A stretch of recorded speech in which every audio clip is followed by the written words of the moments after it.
Hello बच्चों, आप सभी का हमारे YouTube चैनल आइडियल देव क्लासेस में स्वागत है। बच्चों, आज हम आपके लिए विषय गणित लेके आए जो कक्षा 7वीं का है। ये विषय गणित किससे संबंधित है? 8th ग्रेड अभ्यास पुस्तिका से संबंधित है। इस पुस्तिका में आपके लिए जो महत्वपूर्ण प्रश्न दिए हैं और जो परीक्षा के दृष्टिकोण से महत्वपूर्ण, और इसी 8th ग्रेड अभ्यास पुस्तिका से ही आपको प्रश्न पेपर में पूछे जाएंगे। तो बच्चों चलिए हम क्या लेके आए हैं, विषय गणित कक्षा 7वीं, जिसका अध्याय 6 बताएंगे। इसके पहले बच्चों हमने आपको अध्याय कौन कौन से बता चुके हैं। अध्याय 3 बता दिए। अध्याय 3 में था आंकड़ों का प्रबंधन। उसके बाद अध्याय 4 बताए सरल समीकरण, और उसके बाद अध्याय 6 बताएंगे। अध्याय 6 है त्रिभुज और उसके गुण। अब जो इनके बीच के कुछ अध्याय छूटे हैं तो वह हमारे अभी सिलेबस से हटा दिया है, वो पेपर के दृष्टिकोण से महत्वपूर्ण नहीं है। तो बच्चों चलो अध्याय 6, इसमें क्या दिया है? त्रिभुज। क्या दिया है? त्रिभुज। तो त्रिभुज की कुछ विशेषता है, उसके गुण देख लेते हैं। त्रिभुज क्या है? त्रिभुज 3 रेखाओं से बंद आकृति क्या कहलाती है? त्रिभुज कहलाती है। 3 रेखाओं से बंद आकृति क्या कहलाती है? त्रिभुज कहलाती है। त्रिभुज के 3 भुजा होती हैं, त्रिभुज में 3 कोण होते हैं और त्रिभुज में 3 शीर्ष होते हैं। जैसे ये देखिए, ये बंद आकृति है पी क्यू आर। ये पी क्यू आर क्या है? एक त्रिभुज है। कितनी भुजाएं इसमें? 3 भुजा। कौन कौन सी? पी आर, आर क्यू और पी क्यू। ये 3 भुजाएं, 3 कोण दिए पी क्यू आर, और इसके शीर्ष भी कितने होते हैं? 3, पी क्यू आर। तो इस प्रकार त्रिभुज में कितनी भुजाएं होती हैं? त्रिभुज में 3 भुजाएं, 3 कोण और 3 शीर्ष होते हैं। तो इस प्रकार बच्चों हमने त्रिभुज के बारे में बताया। अब देखते हैं हमारा यहाँ पे जो प्रश्न दिया है, प्रश्न क्रमांक 1। प्रश्न क्रमांक 1 क्या कह रहा है? आकृति में अज्ञात x का मान ज्ञात कीजिए। ये आकृति बनी हुई है कौन सी? R P Q. कौन सी आकृति है? आर पी क्यू, या इसको पी आर क्यू भी कह सकते हैं। तो ये आकृति बनी हुई है। ये कैसी आकृति है? त्रिभुजाकार आकृति है। इसमें 2 कोण दिए हुए हैं। ये 30 अंश का कोण है, और यहाँ पे पी पे कौन सा कोण है? यहाँ कोई कोण की माप नहीं है। और ये जो संकेत दिया है, इस संकेत के माध्यम से आप समझ जाइए कि यहाँ कितने अंश का कोण है? 90 अंश का कोण है। और आपको ये आर कोण जो दिया है x, इसे ज्ञात करना है, x का मान ज्ञात करना है। तो बच्चों अब हमें यहाँ पे इस त्रिभुज में कितने कोण दिए हुए हैं? 2 कोण दिए हैं, एक 30 अंश और एक 90 अंश। अब हमें तीसरा कोण ज्ञात करना है। तो तीसरा कोण ज्ञात करना बहुत आसान है। कैसे ज्ञात कर सकते हैं? देखिए यहाँ पे आप ध्यान दीजिए। हमें मालूम है कि एक और त्रिभुज की तीनों कोणों का विशेषता ये होती है। त्रिभुज की एक और विशेषता होती क्या होती है? त्रिभुज के तीनों कोणों का योग कितना होता है? 180 अंश। तो हम बच्चों यहाँ पे लिखेंगे हल। हल लिखने के बाद क्या लिखेंगे? चूंकि त्रिभुज के तीनों कोणों का योग कितना होता है? 180 अंश। अब त्रिभुज के 3 कोण कौन से हो गए? P R Q. तो ये लिख दी हमने, कोण पी धन कोण आर धन कोण क्यू बराबर 180 अंश। अब देखो कोण पी की माप कितनी है? यहाँ लिखी नहीं है, लेकिन ये कितने अंश है? यहाँ पे 90 अंश का कोण बन रहा है, इसलिए कोण पी की माप कितनी होगी? 90। आर की माप क्या हो गई? x, और क्यू की माप क्या हो गई? 30 अंश। इस प्रकार देखिए बच्चे, इन तीनों को लिख दिए हमने बराबर 180 अंश। फिर ये 90 में 30 को जोड़े तो 120, तो x अंश धन 120 बराबर 180। फिर क्या करेंगे हम? ये धन 120 का बराबर किस पर? पक्षांतर कर देंगे। तो क्या हो जाएगा? ऋण 120। जब धन का पक्षांतर करेंगे तो काय में चल जाएगा? ऋण में। तो यहाँ क्या बचेगा? x बराबर 180 अंश ऋण 120। अब x अंश बराबर 180 में से 120 को घटा दीजिए, कितने बचेगा? 60। तो x का मान कितना आ गया? ये 60। तो यहाँ लिख देंगे अज्ञात x का मान 60 अंश है। तो इस प्रकार बच्चों हमने आपको प्रश्न क्रमांक 1 को कैसे हल करना है इसको यहाँ समझाए। आप जहाँ तक है आपको यह प्रश्न का हल समझ आया होगा। यदि आपको इन प्रश्नों के हल हमारे द्वारा समझ आ रहा है तो आप हमारे इस वीडियो को या हमारे चैनल को लाइक कीजिए, सब्सक्राइब कीजिए और अन्य ग्रुप में शेयर कीजिए। ठीक है बच्चों, इसके बाद हम देखते हैं प्रश्न क्रमांक 2। अब प्रश्न क्रमांक 2 क्या कह रहा है? इसमें कह रहा है त्रिभुज ABC की सभी भुजाएं एवं शीर्ष लिखिए। त्रिभुज कौन सा? ABC इनकी सभी भुजाएं लिखना है एवं शेष लिखना है। तो बच्चों हमें मालूम है त्रिभुज की कितनी भुजाएं होती हैं, त्रिभुज की 3 भुजाएं होती हैं। कितने शीर्ष होते हैं त्रिभुज के, 3 शीर्ष होते हैं। कोण कितने होते हैं, 3 कोण होते हैं। और त्रिभुज के तीनों कोणों का योग कितना होता है, 180 अंश होता है। अब जो प्रश्न में कहा है उसके आधार पर हम हल करेंगे। और इस प्रश्न को और समझना है आपको तो आप अपनी गणित पुस्तक के पृष्ठ क्रमांक 125 में देख सकते हैं। तो बच्चों देखिए, चलो हम आगे इसको क्या करना है, सबसे पहले इस पर हम ध्यान देते हैं। हम क्या लिख दें, यहाँ लिख दिए भुजाएं। तो अब भुजा कौन कौन सी हैं, तो ये ए बी एक भुजा होगी, तो लिखे भुजा ए बी, फिर भुजा ए सी और भुजा बी सी। तो इस प्रकार जो कहा था सभी भुजाएं ने कितनी भुजाएं होती हैं, 3 भुजा, तो तीनों भुजाएं लिख दिए, ए बी, ए सी और बी सी। और शीर्ष कौन कौन से हो गए, शीर्ष ए, शीर्ष बी और शीर्ष सी। तो इस प्रकार बच्चों हमने इसके भुजाएं और शीर्ष यहाँ पे लिख दिए हैं, आप इससे नोट कर सकते हैं। ठीक है बच्चों, अब नेक्स्ट प्रश्न देखते हैं। अगला प्रश्न क्या है हमारा, प्रश्न क्रमांक 3। प्रश्न क्रमांक 3 को आप ध्यान से पढ़िए, क्या कह रहा है प्रश्न क्रमांक 3 में। तो देखिए बच्चों प्रश्न क्रमांक 3 में क्या कह रहा है, किसी त्रिभुज में, क्या कह रहा है, किसी त्रिभुज में शीर्ष लंब की आकृति बनाकर प्रदर्शित कीजिए। तो किसी त्रिभुज यानी कोई भी एक त्रिभुज बना दीजिए 3 भुजाओं वाला, उसमें आपको क्या बताना, शीर्ष लंब की आकृति बनाकर, जो शीर्ष लंब है वो बनाकर प्रदर्शित करना है। तो हमने क्या बना दी, त्रिभुज बना दी ये ए बी सी, ये बना दी त्रिभुज ए बी सी।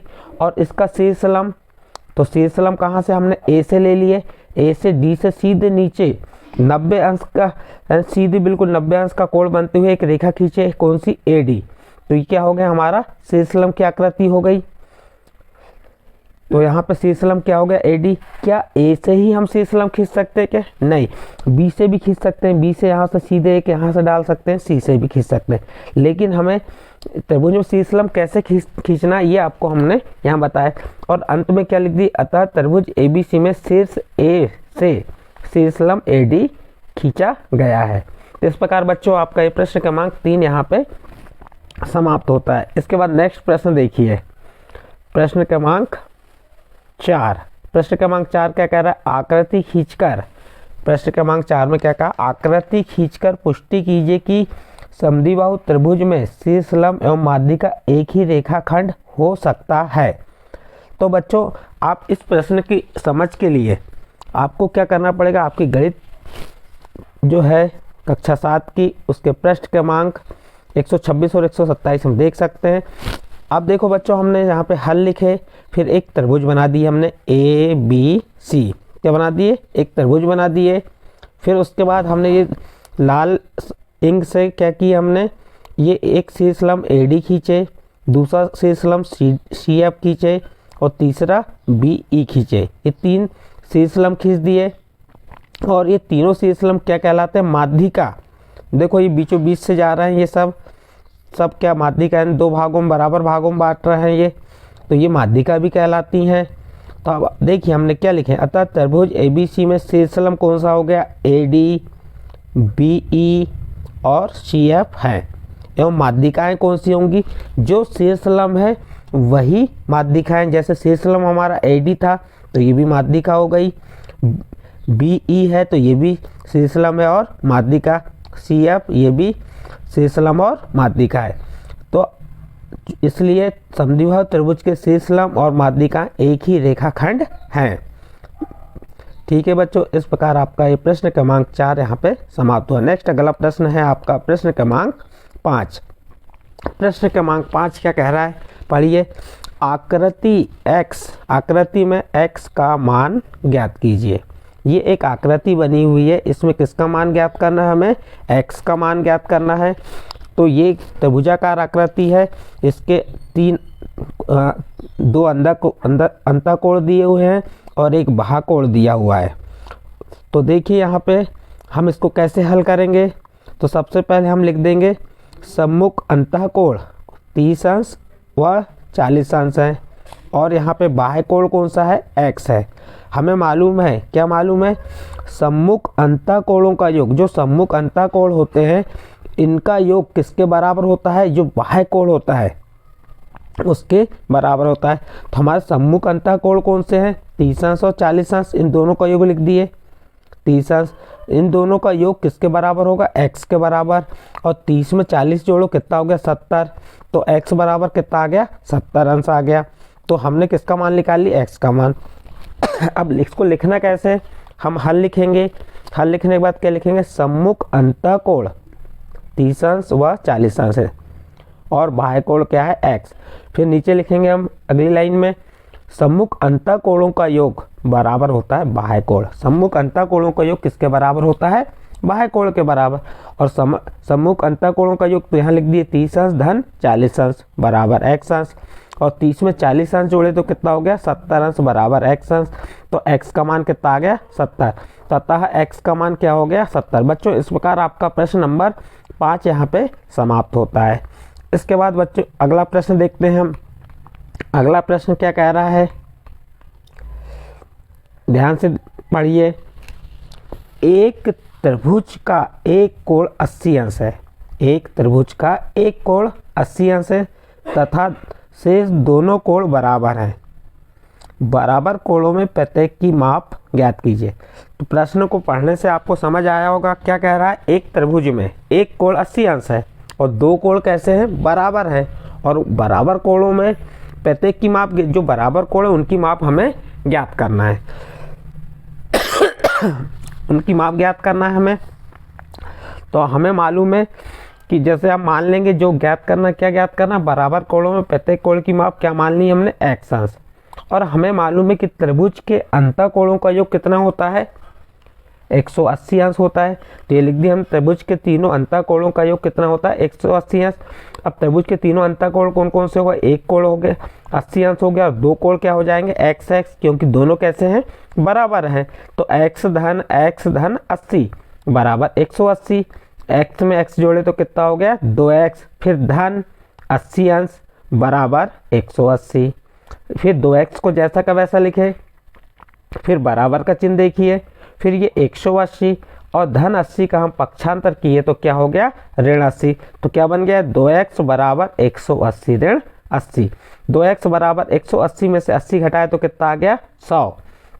फिर क्या करेंगे हम, ये जो 2 है इसका पक्षांतर करेंगे तो ये गुणा में है तो काय में चल जाएगा भाग में। तो x बराबर क्या हो गया 100 भागित 2। तो x 2 का भाग 100 में दी कितने बार गया 50 बार। तो x बराबर क्या आ गया आपका ये 50। तो आपका जो कोण प्रश्न था उसमें क्या कहा था, बराबर कोणों में प्रत्येक की माप ज्ञात कीजिए। तो बराबर कोणों में प्रत्येक की माप कितनी होगी 50 अंश, यानी कि एक कोण हो गया 80 अंश और दो अन्य कोण कितने के होंगे 50-50 के। इस प्रकार बच्चों आपका ये प्रश्न क्रमांक 6 यहाँ पे समाप्त होता है। नेक्स्ट प्रश्न क्रमांक 7 देखिए।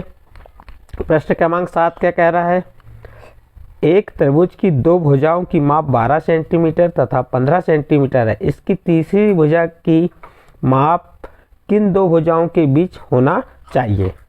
प्रश्न को फिर से पढ़िए। एक त्रिभुज की दो भुजाओं की माप 12 सेंटीमीटर तथा 15 सेंटीमीटर है। क्या है 12 सेंटीमीटर और 15 सेंटीमीटर है। इसकी तीसरी भुजा की माप किन दो मापों के बीच होना चाहिए। तो बच्चों हम जानते हैं कि त्रिभुज की दो भुजाओं का योग, जो त्रिभुज होता है उनकी दो भुजाओं का योग तीसरी भुजा से अधिक होता है। तो हमने यहाँ लिख दी बच्चों, चूंकि त्रिभुज की दो भुजाओं का योग तीसरी भुजा से अधिक होता है। दो भुजाएं कौन सी होगी 12 सेंटीमीटर और 15 सेंटीमीटर, तो ये लिख दिए। इसलिए 12 सेंटीमीटर धन 15 सेंटीमीटर, ये जो बड़ा का चिन्ह है ये काय का बड़ा, जिधर खुला भाग रहता है वो बड़ा होता है। तो 12 सेंटीमीटर धन 15 सेंटीमीटर बड़ा है तीसरी भुजा से, क्योंकि हम परिभाषा ही इसकी कि त्रिभुज की दो भुजाओं का योग, दो भुजा कौन सी होगी 12 सेंटीमीटर और 15 सेंटीमीटर, इनका योग तीसरी भुजा से अधिक होता है। तो ये इनका मान जो है 12 और 15 का मान, ये दो भुजाएं क्या होगी तीसरी भुजा से अधिक होगी। तो ये काय का चिन्ह लगा दिए हमने, अधिक का चिन्ह लगा दिए, बड़ा का चिन्ह लगाए, तीसरी भुजा लिख दिए। 12 सेंटीमीटर 15 सेंटीमीटर जोड़े तो कितना हो गया 27 हो गया।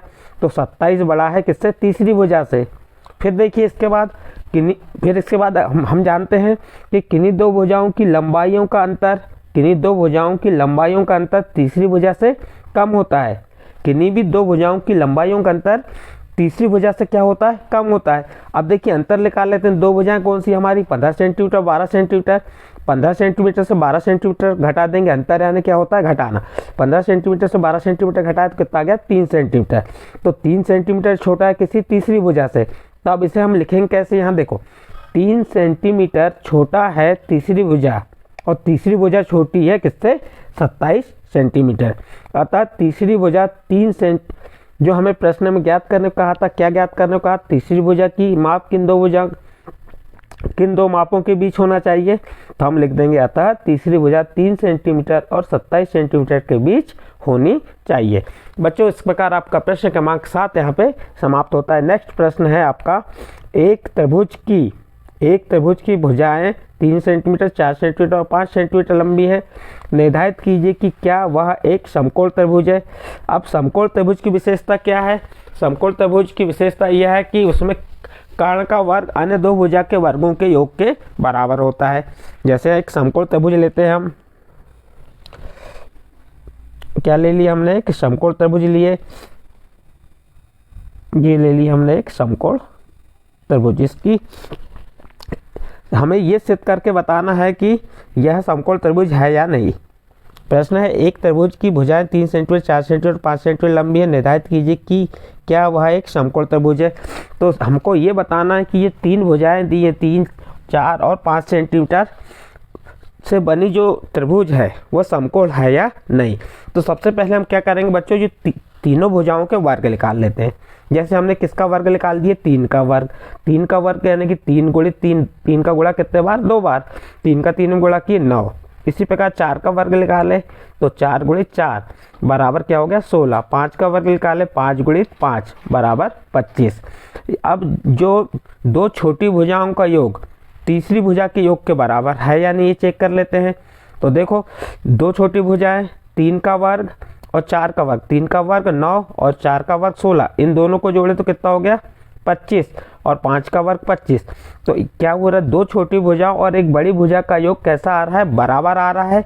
इसलिए यह एक समकोण त्रिभुज है, क्योंकि समकोण त्रिभुज की परिभाषा, समकोण त्रिभुज में क्या होता है, उसकी परिभाषा है कर्ण का वर्ग बराबर लंब का वर्ग धन आधार का वर्ग, यानी कि बड़ी भुजा का वर्ग अन्य दो भुजा के योगफल के बराबर होता है, तो वो क्या कहलाता है, समकोण त्रिभुज कहलाता है। तो इस प्रकार बच्चों आपका प्रश्न क्रमांक 8 यहाँ पे समाप्त हुआ। नेक्स्ट प्रश्न है प्रश्न क्रमांक 9। प्रश्न क्रमांक 9 क्या है, एक पेड़ भूमि से 5 मीटर की ऊंचाई पर टूट जाता है। एक पेड़ है जो 5 मीटर की ऊंचाई पर के बाद वह क्या होता है, टूट जाता है। फिर टूट जाने के बाद उसका ऊपरी सिरा कहाँ पे आके कहाँ जाता है, ऊपरी सिरा, उसका ऊपरी सिरा भूमि को उसके आधार से 12 मीटर की दूरी तक छूता है। तो पेड़ की पूरी ऊंचाई ज्ञात कीजिए। देखिए हमने ये 5 सेंटीमीटर ये एक पेड़ बना है, ये बना है, ये BD क्या है, एक पेड़ है। और ये क्या कह रहा है, ये 5 सेंटीमीटर BC से क्या हो रहा है, टूट के कहाँ गिर जा रहा है, A बिंदु यानी कि धरातल पर। और जो यहाँ से आधार से कितने पे है, 12 मीटर पे है। तो यहाँ पे ये 5 मीटर क्या वो जहाँ से पेड़ टूटा है वो हो गया, आधार क्या हो गया 12 मीटर।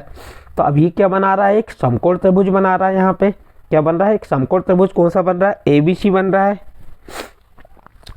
तो यहाँ पे हम पाइथागोरस प्रमेय के माध्यम से इसको हम क्या कर सकते हैं, जो पेड़ की पूरी ऊंचाई ज्ञात कर सकते हैं। तो बच्चों देखिए हमने यहाँ पे एक चित्र बना के बताया है, और उस चित्र के माध्यम से देखिए सबसे पहले हमने क्या लिखे यहाँ पे, माना कि पेड़ BD बिंदु C से टूटता है, यहाँ पे C बिंदु लिखना भूल गए, बिंदु C से टूटता है। इस प्रकार ये क्या हो जाएगा, CD बराबर CA।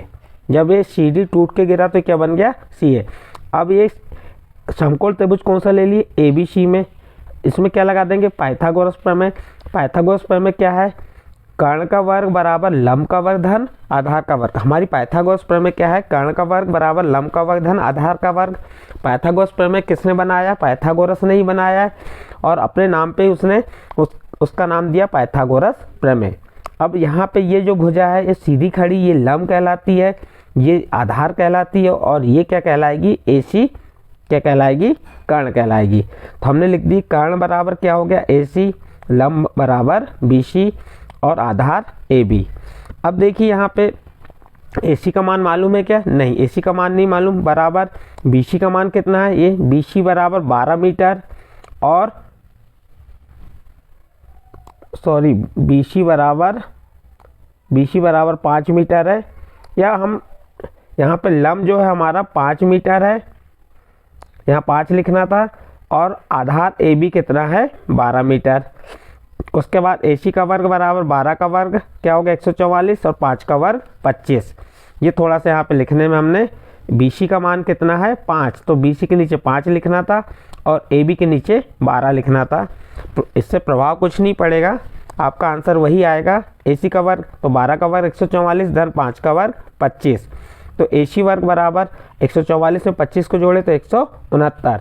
AC वर्ग बराबर 169 किसका वर्ग होता है? ये आपको ध्यान होना चाहिए, 169 13 का वर्ग होता है। वर्ग से वर्ग कैंसिल हो गया तो AC बराबर कितना आ गया? 13 मीटर। तो अब पेड़ की ऊंचाई कैसे याद करेंगे? देखो हमको AC का मान मालूम हो गया। AC का मान कितना है? ये AC का मान जो टूट के गिरा है वह है 13 मीटर और BC का मान कितना है? 5 मीटर। 13 मीटर 5 मीटर जोड़े तो 18 मीटर। अतः पेड़ की ऊंचाई कितनी हो गई? 18 मीटर। इस प्रकार बच्चों आपका ये प्रश्न क्रमांक 9 यहाँ पे समाप्त होता है। अब इसके बाद इस अध्याय का अंतिम प्रश्न है प्रश्न क्रमांक 10।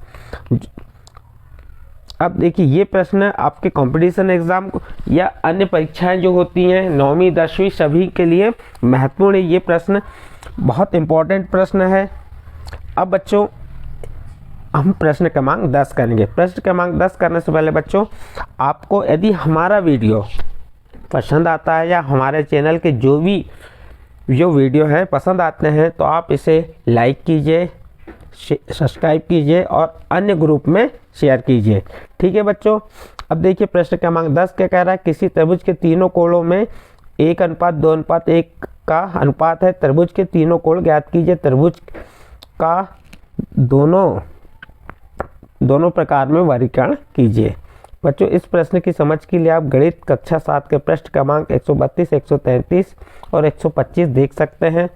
अब देखिए यहाँ जो अनुपात में दिया तीनों कोण 1, 2 और 1, इनको मान लेते हैं। माना कि त्रिभुज के कोण क्या होगा? 1 को हमने x माने, 2 को 2x और इस 1 को x मान लिए। और हमने आपको अभी बताया था कि त्रिभुज के तीनों कोणों का योग कितना होता है? 180 अंश। तो बच्चों हम यहाँ लिख देंगे क्योंकि त्रिभुज के तीनों कोणों का योग 180 अंश होता है। त्रिभुज के तीन कोण कौन से होगा? x, 2x और x। तो इनका योग करती x धन 2x धन x बराबर 180। x में 2x जोड़े तो 3x और 3x में x जोड़े तो 4x बराबर 180। अब क्या करेंगे? x ये 4 का पक्षांतर करेंगे, भाग में गया 4 का भाग 180 में दी कितने बार गया? 45 बार। कैसे गया देखिए, 4 चौके 16 बच गया 2 उतारे 0, 4 पंचे 20, तो x का मान कितना आ गया? 45 अंश।